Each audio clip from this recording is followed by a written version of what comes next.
안녕하세요, 여러분. 반갑습니다. 오늘 하루도 얼마나 수고가 많으셨는지요? 우리 학생들도 공부하느라 수고 많았어요. 여러분, 이 그림은 러시아의 근대화를 이끌었던 표트르 대제가 가위를 들고 긴 수염을 자르는 모습을 풍자하고 있는 것인데요. 긴 수염을 하늘이 준 선물로 여겼던 귀족들의 저항이 크자 수염을 기르는 대신 수염세를 걷었다고 합니다. 오늘은 서유럽의 절대 왕정에 이어서 동유럽의 절대 왕정에 대해서 공부해 보려고 합니다. 동유럽 절대 왕정의 군주로는 프로이센의 프리드리 2세, 러시아의 표트르 대제, 오스트리아의 요제프 2세가 있는데요. 세계사에서는 모두 중요한 군주들입니다.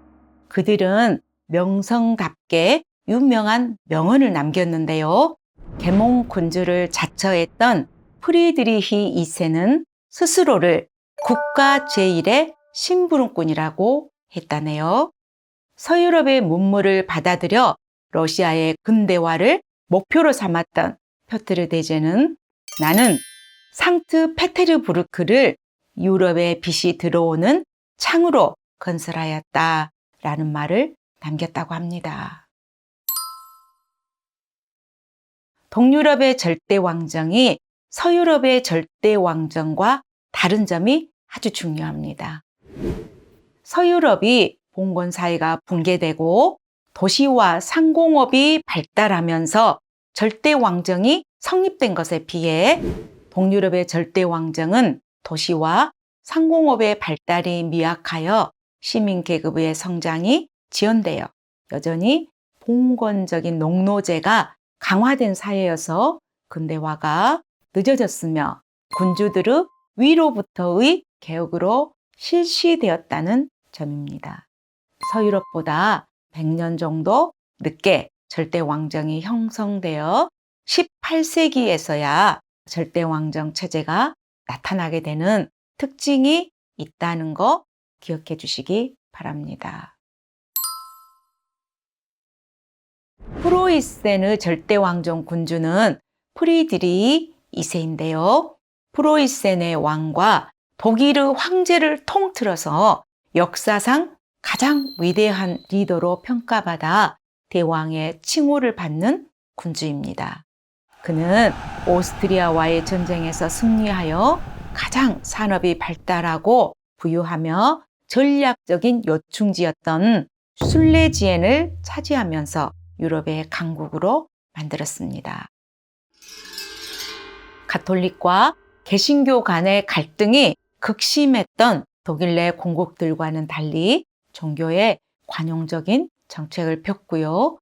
계몽 사상의 영향을 받아 산업을 발전시키고 스스로를 국가의 첫 번째 종이라고 자처하며 전제 정치에 인간적인 자비로움을 접목시켜서 계몽 군주로 불리웠습니다.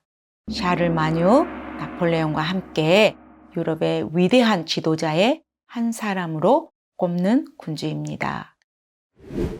루이 14세의 베르사유 궁전이 있다면 이분에게는 상수시 궁전이 있습니다. 주변 풍광이 아름다워 여름 궁전으로 지었다고 하는데요. 상수시는 불어로 근심이 없다라는 뜻이라고 합니다. 근심이 없는지 정말 직접 가보고 싶어지는 상수시 궁전입니다. 플루트 연주 등 예술적 재능을 겸비했으며 문학과 예술을 사랑해서 볼테르 등 프랑스 계몽 사상가들을 초대하여 상수시 궁전에서 많은 교류를 했다고 전해집니다. 식량이 부족했던 국민들을 위해 감자를 수입해 와서 감자 농장을 건설하고 전국에 전파하여서 먹거리를 해결했다고 합니다. 그래서 그의 소박한 묘에는 늘 감자가 놓여 있다고 합니다. 러시아의 절대 군주는 표트르 대제입니다. 러시아의 최고의 차리입니다. 그는 러시아 역사상 가장 뛰어난 통치자이자 개혁가였습니다. 표트르 대제가 즉위하였을 때 러시아는 낙후되어 있었는데요. 자신의 서구화 목표에 반대하는 세력은 모두 처벌하고 러시아의 경제, 도시행정, 기술, 문화 등 모든 부분에서 개혁을 밀어붙입니다. 초상화를 보면 대포와 지도를 끼고 있는 모습인데요. 그의 강인한 의지를 보여주고 있습니다.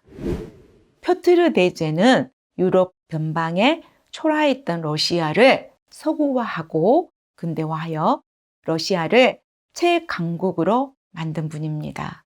그러나 업적만큼 그늘도 많은 대제로 평가가 엇갈리기도 합니다. 표트르 대제는 어려서 아버지를 여의고 정치적인 문제로 크렘린궁 밖에서 소년기와 청소년기를 보내면서 외국에서 온 기술자들과 어울렸다고 합니다.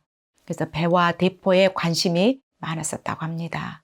그는 실험 정신이 뛰어나서 찰이지만 신분을 속이고 네덜란드와 영국의 문물을 적극 도입하기 위하여 사절단을 이끌고 직접 조선소에 가서 인부로 일하면서 포술과 항해술을 익혔다고 합니다. 러시아의 대포와 현대적인 육군을 창설했고요. 최초의 해군과 함대를 만들어 북유럽 최강국인 스웨덴과 북방 전쟁을 벌여 발트해로 진출합니다. 러시아가 서유럽에 비해 경제적, 사회적으로 뒤처져 있다고 판단하여 수도를 모스크바에서 좀 더 서쪽에 위치한 항구 도시인 상트페테르부르크로 옮겨 서유럽 문물 수용이 쉽도록 했습니다. 원래 이곳은 습지로 사람이 거의 살지 않는 버려진 땅이었다고 합니다.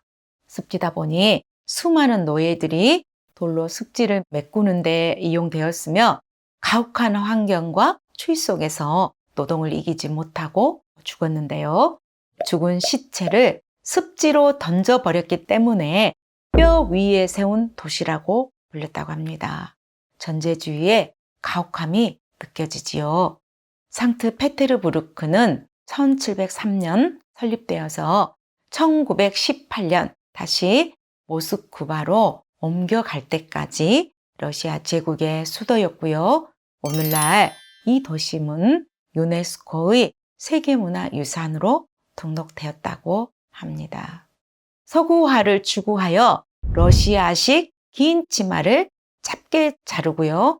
남성들에게도 수염을 자르게 했고요. 수염새를 걷었는데 수염새를 처음 도입한 사람은 놀랍게도 헨리 8세였다고 합니다.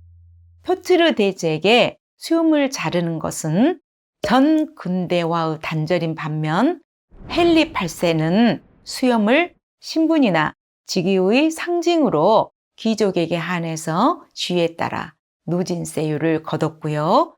엘리자베스 1세는 2주 이상 수염을 기른 모든 이들에게 세금을 매겼다고 하는데요.